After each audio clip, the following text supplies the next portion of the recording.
Hi guys, so history created today at Wimbledon. Djokovic has now won his 20th Grand Slam title, his 6th Wimbledon title, and now he has equaled the record with Rafa and Roger for the most number of Grand Slam titles. Now, this hugely impacts the GOAT debate because for years and years it has been said that the Grand Slam title count is a very important barometer when we talk about the GOAT debate. And now Djokovic has the numbers, he has the number to show that he always had the game, he always had the other records, but now that he has equaled this record as well, I don't think there should be any doubt in anyone's mind that Djokovic deserves the GOAT status, the respect, and also the love from the fans throughout the world. So let's look at his title and the statistics from his match against Berrettini today. And also, I would say in this whole tournament, Djokovic did not look vulnerable at all. It always looked like Djokovic was going to win this tournament easily. But in the final, I have to admit that he looked under pressure. He looked vulnerable a little bit. He was not playing his best tennis. And maybe it was obvious because of the pressure he had because he was chasing such a big, historic title and also the record number of Grand Slams. And also there is a certain amount of pressure when you are the favorite in a tournament because there was no Federer, no Nadal. Although no disrespect, but the other players were playing well. But still, Djokovic was the heavy favorite to win this tournament, and that itself brings a lot of pressure. And he was so close to win. And when he lost the first set, I was really, afraid because I thought maybe the pressure has got to him. But as we all know, as we saw in the French Open as well, after being 2 sets to love down, I don't know how he managed to come back. And even today, he looked very, very calm after the first set lost, even though it was so difficult for someone to understand how he was able to lose that set, having a lot of set points and also break points at 5-2, and he had a 10-minute or 20-minute game against Berrettini where he could have got a double break and got the set. But again, hats off how he made the comeback in the second set immediately and had a double break in that set. Also, Berrettini almost made a comeback, but then Djokovic kept strong, and in the sets 3 and 4, he just kept his game very, very tight, and he was able to beat Berrettini in the end and get this Wimbledon title.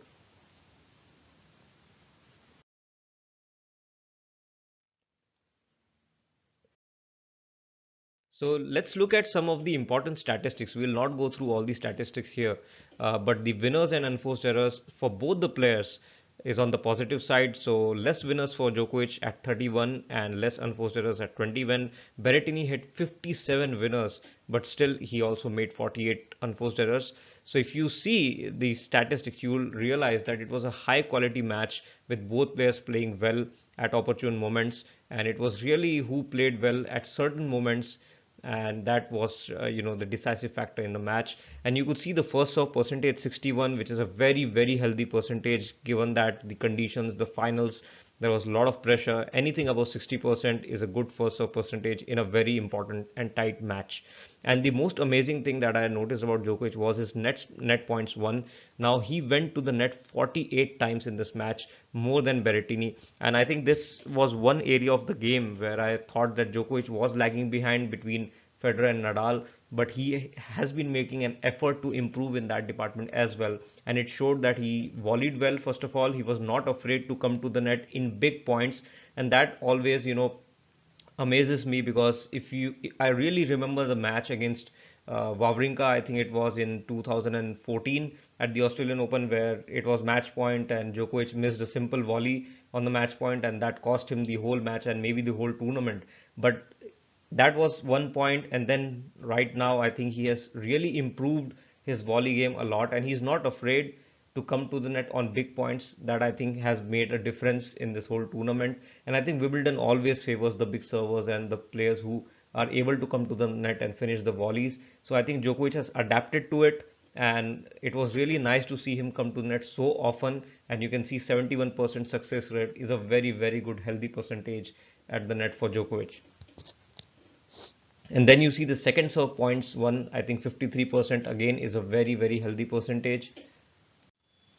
I think anything above 53% and 50% that a player wins on the second serve, I think it's a very, very good percentage given the final, given the conditions, the amount of pressure that the player faces.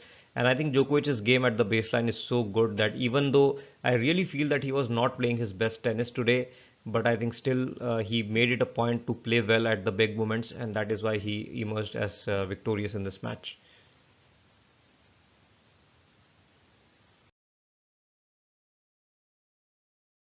Now, looking at the key statistics and key, I would say, strategies applied by Djokovic, he was not afraid to take risks, and he did not take risks, you know, in an unwanted manner. He only took risks when it was required. So he played a very reserved match throughout.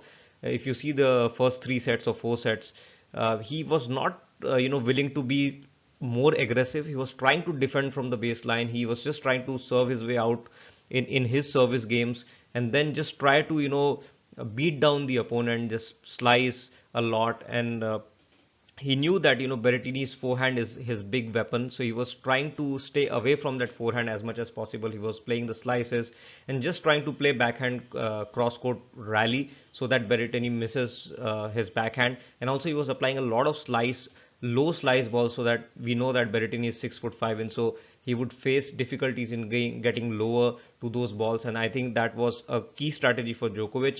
And also the return of serve, because Berrettini's serve is a huge weapon. He was serving above 130 miles per hour, and I think it was really important for Djokovic to return well. And I think he did a fantastic job. If you see his returns, some of his returns were amazing, and I think overall, I think his return game is the one that got him through this match. I feel, because Berrettini's serve is so good. Had there been any other player other than Djokovic, Berrettini could have won this match, but it was Djokovic, and that's why he neutralized Berrettini's serve, and that's why he was able to, break Berrettini a lot of times throughout the match. And if you see the risk that I'm talking about, whenever it seemed like Djokovic might not take a risk at this point, but he stepped it up. He went for the direction change on the ball. He hit his backhand down the line twice or thrice. I saw on important points. He was not afraid to change direction and be aggressive when it was required. But overall, I thought he played conservative tennis from the baseline. He was just hoping for the opponent to miss. And when the opponent was producing the goods, then Djokovic knew when to step up the game. So it was a calculated strategy, I think, and it worked for him. So really a nice match overall. Now, how does this impact the GOAT debate? I think this will be the big question, because now 20 Grand Slams each for Federer, Nadal, and Djokovic. And I think I have already made a video for GOAT debate earlier, and there I gave 3 points more to Nadal when I compared him with Djokovic. But now that Djokovic has won 20 Grand Slams, and the way he has won, I mean, this tournament, he looked completely flawless. He was playing so well throughout the tournament. It looked like Federer's performance from 2006 Wimbledon, where none of the players had a chance. Even when someone was playing really well, they didn't seem to have a chance against Djokovic in this tournament. And I think this really puts Djokovic, I would say, right now he is just above Nadal and Federer in terms of the GOAT debate, because the way he has been able to win these tournaments and win three Grand Slams on the trot at his age, which is like 34 years of age. I mean, that is unbelievable. And if you look at the last 10 years, I know that when you compare the matches before 2010, of course, Nadal and Federer were the more matured players and were winning most of the Grand Slams. Federer was way ahead at that moment of time. But then after 2010, when it was a shifting of gears, and Djokovic, really made some changes in his career, in his routine, and also he got into form. After that, I think he has actually dominated both Federer and Nadal. Now, it's fair to say that Nadal and Federer, not maybe not Nadal, but Federer's prime was about to pass or had passed that time, but still he wasn't playing badly. If you look at the 2011 Australian Open, it was a straight sets win for Djokovic. Then he also continued that victory in the Dubai finals in 2011, also at the Indian Wells. And those three were, back-to-back matches on the trot. I think he dominated Federer in those in that year, and he also dominated Nadal. The way he won the Wimbledon match against Nadal, and also uh, the US Open that year against Nadal. So I think overall after 2010 he has been dominating Nadal and Federer both. Now on clay, of course, we know that Nadal is the king, and even though how ever well you play, it's really difficult to beat Nadal on clay. But still, Djokovic has been able to do that consistently year after year. Not on the French Open, of course, he has beaten French Open only twice. Uh, but if you look at the other tournaments like Madrid or Rome, Djokovic has played actually really well, and he has beaten Nadal consistently there and won tournaments. So I think that is why he is the closest to Nadal on clay, because the amount of matches that he has been able to win against him, and also his performances on clay has been consistent for the last 10 years. And on Wimbledon, surprisingly, he leads Federer, 3 matches to 1 at the Wimbledon finals. And those matches have not been easy. Those matches have been tough, but then again, it shows the mental strength of Djokovic, how he's able to just play well enough when it's absolutely required. And the art of saving match points in those matches that we saw against Federer, I think that is unbelievable, that what he has achieved. And even the French Open that we saw a few months back, the way he was able to come back against Nadal and then come back in the final, and then having the energy and the motivation to play Wimbledon in a way that he did, he was completely flawless. I think this has been an incredible period for him this last 6 months. Djokovic, he has really stepped up and really, I would say, taken the lead in the GOAT debate. And here I'm showing you the head-to-head. I think this I've already covered in one of my previous videos, but again, I just want to show that Djokovic now leads Federer and Nadal head-to-head overall in their matches and also in the Grand Slam. So I think this record goes to Novak Djokovic. And this slide was also covered in one of my previous videos, so now I've updated it. You can see Djokovic also has 20 Grand Slams right now, so he has equaled that record. And then the Masters 1000s, he has 36, so again he is equal to Nadal. ATP Finals, he is way ahead of Nadal and just one behind Federer. And in terms of the world number one ranking, again he is way ahead of both these guys. And again, the total ATP titles, of course, because his career is still going on, he is a bit behind Federer, but he's also a bit behind Nadal. But I think that doesn't count that much, because his career is still going on, and I'm sure he will be somewhere around the 100 number of titles when he finishes his career. The head-to-head, of course, is ahead of both Nadal and Federer, so that's a huge key statistic, because both these players play very different style of tennis if you compare Nadal and Federer. And yet against both of them, Djokovic has been able to adapt his game and be on the winning side overall.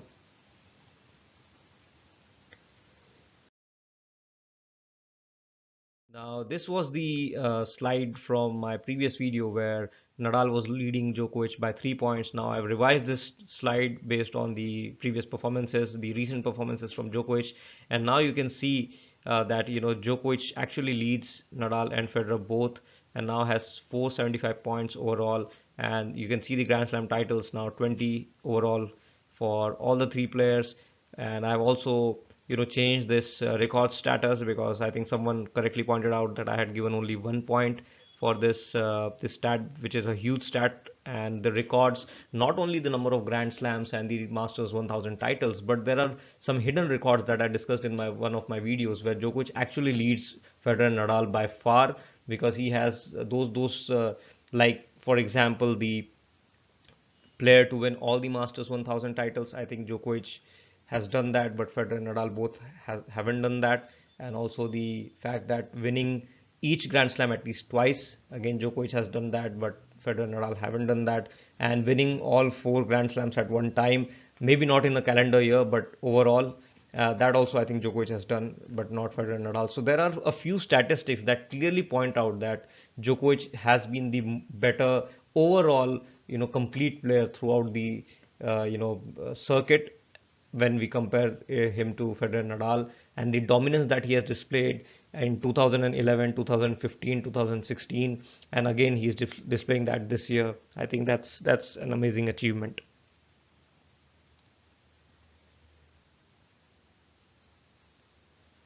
So now that I have told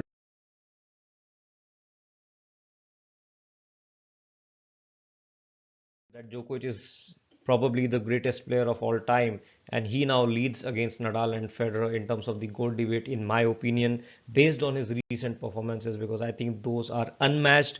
I mean, last year we were talking that Djokovic has to win 1 or 2 Grand Slams in the next 2 years in order to reach or equal the Grand Slam record, but I think he has clearly surpassed that expectation. He has won 3 on the trot this year and equaled it right on time. I think this was very important for Djokovic to do this thing, because I thought he always deserved the respect, deserved these records, but he didn't just have these records to show for.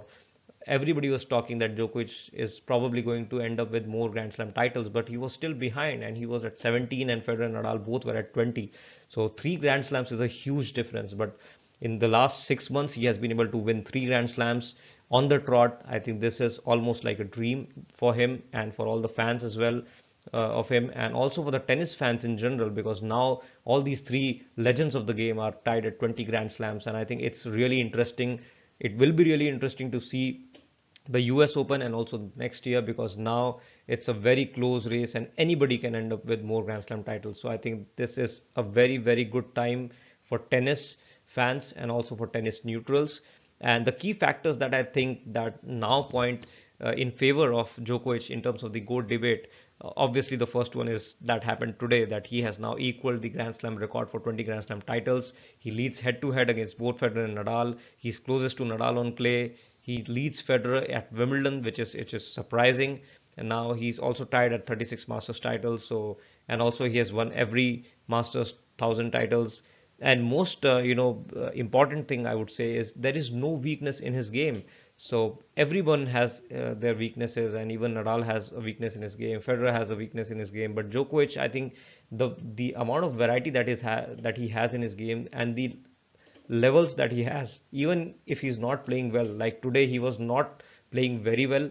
I would say he was vulnerable at times, but he managed his form really well. When he needed to, he stepped up, and when it was not that risky, he was not afraid to try different shots and try to be aggressive. And his overall attitude, I think, was really nice in this tournament. He was also laughing in this match, even though the crowd was completely against him, I would say, but still he was appreciating it. And he remained calm throughout the match. For at least for first 2 or 3 sets he was very calm. He did not react a single bit, and then when he started to win, his emotions started coming out. And I think the way he has been able to manage in this last few years, because I think this was one of his weakness overall. He was really courteous towards the other players, towards the fans as well, but throughout the match he had this roller coaster of emotions sometimes. But now he has completely changed his mindset, and you can see that on the court. He remains more calm. He doesn't let it out as often as he did in the earlier in his career, and I think that has really helped him gain confidence. And also one more thing that I want to point it out in favor of Djokovic is the way he has dominated Nadal and Federer in some of the matches. So in 2011 we know that he dominated both Federer and Nadal in most of their matches, and he beat Nadal 7 consecutive times in the finals, and that was obviously clearly showing that if Djokovic is playing well, there is nothing you can do. And the way I see Djokovic right now is, now Federer is obviously the epitome of talent. He's the most talented player that I've seen. He's the most amazing player to see on the court. Nadal, on the other hand, is the ultimate competitor. He knows how to compete well. He's mentally very strong. He's physically very strong. He chases all the balls down, and he adapts to his game very well. Throughout his career, Nadal has improved his tennis a lot, and now he's almost the perfect tennis player. But when you see Djokovic, he's actually a combination of both the players. So talent from Federer, and then the mental strength and the physicality from Nadal. When you combine these two, you get Djokovic. Now, I'm not saying that Djokovic is the most talented player, when we compare him to Federer, or Djokovic is the most mentally strong and physically strong and all that stuff that Nadal has. But he's a combination of both, and that is a deadly combination, because now he has both the things, and he can use both of those things depending on the situation. So when he plays on clay, he has the physicality, he has the mental strength, so he can use that. He can clearly use that against Nadal and all the other players to win on clay and all those other surfaces where baseline game is a must and stamina is a must. Whereas when he plays Wimbledon, he also has that class. He can go to the net, he can serve well, he can hit winners throughout from all over the court, he can be aggressive. So some part of the Federer's talent, and then some part of the Nadal's physicality and the mental strength and the competitive spirit that Nadal has. When you combine these two, you get Djokovic, and I think he has proved it time and time again. The only other thing that I like about Djokovic is that there is absolutely no weakness in his game. So when you play against Djokovic, if you are a player, you would actually not know what to do or what area to attack, because his backhand is obviously perfect, his serve is improved, now he's also getting better at net, he's coming to the net more often, he's not afraid to come to the net, he slice, his drop shot, and drop shot at very, very crucial moments in the match. I think he is not afraid to do that as well. So really tough for anybody to pinpoint a weakness in Djokovic's game, and that is why most of his matches are, uh, lost even before the players get onto the court, because there is actually no way to deal with it. So it will either take a bad day for Djokovic, at the office if someone has to beat him, or maybe his one or the other shots are not working well. Like today, I thought his forehand was not working well. He was making a far more errors from his forehand. But again, because he has that ability to adapt to the situation and all these other areas in his game that he used slice, he was not going too much for the backhand, and he also tried to play slice from the forehand side, just to change it a bit, and it actually paid off, because Berrettini was not able to control those shots that were slow and low. So I think overall I would say the most complete player, and based on his recent achievements, the last three Grand Slams, I think he deserves the GOAT status now. It will be really interesting to see what happens at the US Open and next year. And I think congratulations to him for his 20th Grand Slam title. And I think he really deserved it. It was long time coming, I would say. And now that he has done it in this fashion, having to face Nadal at the French Open, and again having to face Tsitsipas, having to come back from two sets to love down in the way he did.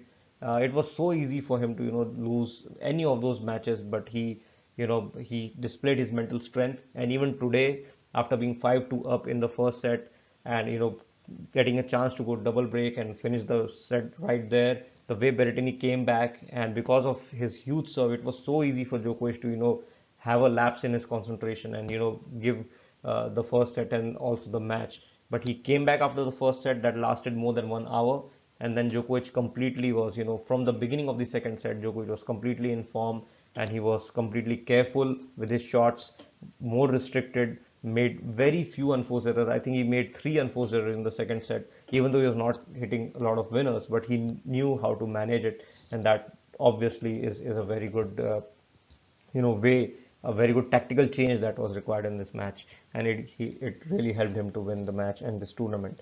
So again, I would say the GOAT debate is, Djokovic has taken the lead right now. It's keeps on changing based on the records and based on the achievements that they make. First of all, I would say Federer was the clear greatest of all time based on his records and everything that he had achieved.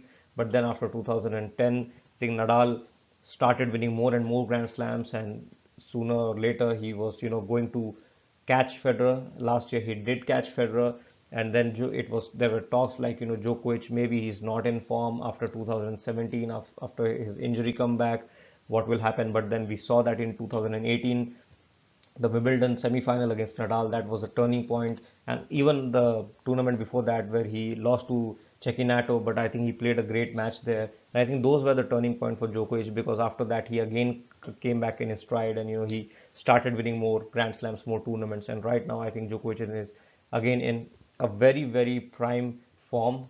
Djokovic isn't right now, and I think it will be really difficult for anyone to beat him on any court, on any surface. So I think obviously that plays in favor of him, and he would be looking to go one step further and get his 21st Grand Slam as soon as possible to take the lead. And if he takes the lead, I think even now, I don't think there is a debate anymore. I think Djokovic is the GOAT in terms of the overall game that he has and the overall achievements on various levels that he has had, and even against Federer and Nadal. And if he is to win one more Grand Slam and get the most number of Grand Slams, it would just be, the icing on the cake for him. So well done, Novak, and thanks for watching this video, guys.